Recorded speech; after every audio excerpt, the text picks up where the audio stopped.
ಸಿದ್ದರಾಮಯ್ಯ 5 ವರ್ಷ ಸಿಎಂ ಅಂತ ಹೇಳಿದಾಗ ಮತ್ತೊಮ್ಮೆ ಸರ್ಟಿಫಿಕೇಟ್ ಕೊಟ್ಟಿದ್ದಾರೆ. ಮತ್ತೆ ಕದನ ಶುರು. War. BK versus Siddaramaiah war ಮತ್ತೆ ಪ್ರಾರಂಭ ಆಗಿದೆ. ಡಿ ಕೆ ಶಿವಕುಮಾರ್ ಸ್ಪಷ್ಟವಾಗಿ ಹೇಳಿದ್ದಾರೆ, ನಮ್ಗೆ ಯಾರು ಇನ್ಮೇಲೆ ರಾಹುಲ್ ಗಾಂಧಿ, ಸೋನಿಯಾ ಗಾಂಧಿ, ಪ್ರಿಯಾಂಕಾ ಅವರು ನಮಗೆ ಲೀಡರ್ ಅಲ್ಲ,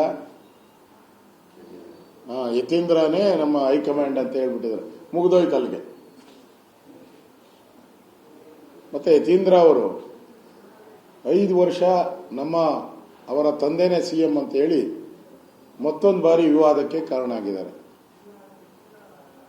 ಎಲ್ಲಾ ಶಾಸಕರು, ಎಲ್ಲಾ ಮಂತ್ರಿಗಳು ಏನ್ ಹೇಳ್ತಾ ಇದ್ದಾರೆ, ಹೈಕಮಾಂಡ್ ತೀರ್ಮಾನ ಅಂತ. ಆದ್ರೆ ಯತೀಂದ್ರ ಅವರೇ ತೀರ್ಮಾನ ಕೊಟ್ಬಿಟ್ಟವ್ರೆ, ನಮ್ಮ ಅಪ್ಪನೇ 5 ವರ್ಷ ಮುಖ್ಯಮಂತ್ರಿ ಅಂತ. ಮುಗೀತಲ್ಲ, ಅವರೇ ಹೈಕಮಾಂಡ್. ಡೆಲ್ಲಿಯರ ಹೈಕಮಾಂಡ್ ಸತ್ತೋಗಿದೆ. ಬೆಲೆ ಇಲ್ಲದ ಹೈಕಮಾಂಡ್, ಪವರ್ ಇಲ್ಲದ ಪವರ್ಲೆಸ್ ಹೈಕಮಾಂಡ್, ಕಾಂಗ್ರೆಸ್ ಹೈಕಮಾಂಡ್. ಅದರಿಂದ ಇಲ್ಲಿ ಮತ್ತೆ ಕುರ್ಚಿ ಕಾಳಗ. ಇನ್ಮೇಲೆ ಪ್ರತಿನಿತ್ಯ ಅಸೆಂಬ್ಲಿ ಆಯ್ತಲ್ಲ, ಇನ್ಮೇಲೆ ಪ್ರತಿನಿತ್ಯ ಕುರ್ಚಿ ಕಾಳಗವನ್ನ ರಾಜ್ಯದ ಜನ ನೋಡಬೇಕು.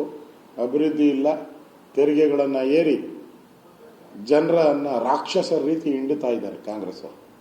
ಇದಕ್ಕೆ ಬರುವಂತ ಲೋಕಲ್ ಬಾಡೀಸ್, ಜಿಲ್ಲಾ ಪಂಚಾಯಿತಿ ಇರ್ಬೋದು, ಬೆಂಗಳೂರು ಮಹಾನಗರ ಪಾಲಿಕೆಯಲ್ಲಿ ಜನ ಇವರಿಗೆ ಸರಿಯಾದಂಥ ಪಾಠವನ್ನು ಕಲಿಸ್ತಾರೆ.